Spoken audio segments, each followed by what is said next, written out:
লেবাননের সশস্ত্র বিদ্রোহী গোষ্ঠী হিজবুল্লাহ নতুন আবিষ্কৃত ড্রোন হামলায় দিশাহারা ইসরায়েল। সাম্প্রতিক সংঘাতে ইসরায়েলের বিরুদ্ধে নতুন ধরনের অস্ত্র ব্যবহার শুরু করেছে লেবাননের সশস্ত্র বিদ্রোহী গোষ্ঠী। এটা মূলত একটি ছোট ড্রোন যা ফাইবার অপটিক কেবল দিয়ে নিয়ন্ত্রিত।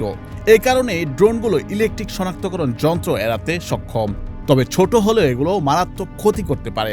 সাম্প্রতিক সপ্তাহগুলোতে হিজবুল্লাহ আরও ছোট ফার্স্ট পার্সন ভিউ তথা এফপিভি ড্রোন ব্যবহার করছে, যার কারণে ইসরায়েলের সৈন্যরা প্রায় আহত এবং নিহত হচ্ছে ইদানিং। একজন ইসরায়েলি সামরিক কর্মকর্তা মার্কিন সংবাদ মাধ্যমে বলেছেন, সশস্ত্র বিদ্রোহী গোষ্ঠীর সাথে সাম্প্রতিক লড়াইয়ের সময় ফাইবার অপটিক ড্রোনগুলো তুলনামূলকভাবে নতুন হুমকি হিসেবে দেখা দিয়েছে। এই কর্মকর্তা ড্রোনগুলোকে লেবাননের ভেতরে থাকা ইসরায়েলি সেনাদের জন্য সবচেয়ে বড় হুমকি বলে অভিহিত করেছেন। তিনি এও বলেছেন যে ইসরায়েলি সামরিক বাহিনী বিষয়টা প্রযুক্তিগতভাবে সমাধানের জন্য কাজ করছে। এরই মাঝে ইসরায়েল সেনাদের সুরক্ষার জন্য স্থলভাগে বিভিন্ন ব্যবস্থা নিচ্ছে, যেমন সামরিক যানবাহনে লোহার জাল এবং খাঁচা যুক্ত করা।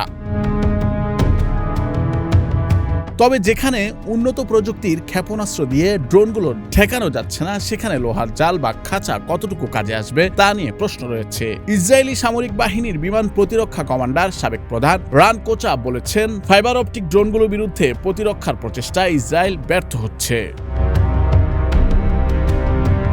সাধারণ ড্রোনগুলো অনেক সময় ইলেকট্রিক জ্যামিং এর মাধ্যমে নিষ্ক্রিয় করা যায়, ফলে সেগুলো ভেঙে পড়ে বা ফিরে আসে। কিন্তু এই ফাইবার অপটিক ড্রোনগুলো সরাসরি একটি পাতলা তারের মাধ্যমে অপারেটরের সঙ্গে যুক্ত থাকে, যার প্রস্থ প্রায় ডেন্টাল ফ্লসের মতো, ফলে এগুলোকে ইলেকট্রনিকভাবে জ্যাম করা সম্ভব নয়। তবে এই ড্রোন পুরোপুরি নির্ভুল নয়, বাতাস বা অন্য ড্রোনের কারণে তার জড়িয়ে যেতে পারে। তারপরও বিশেষজ্ঞদের মতে সঠিকভাবে ব্যবহারের ফলে এগুলো অত্যন্ত প্রাণঘাতী হতে পারে। এগুলো নিচু দিয়ে উড়ে লক্ষ্যবস্তুতে গোপনে আক্রমণ করতে পারে।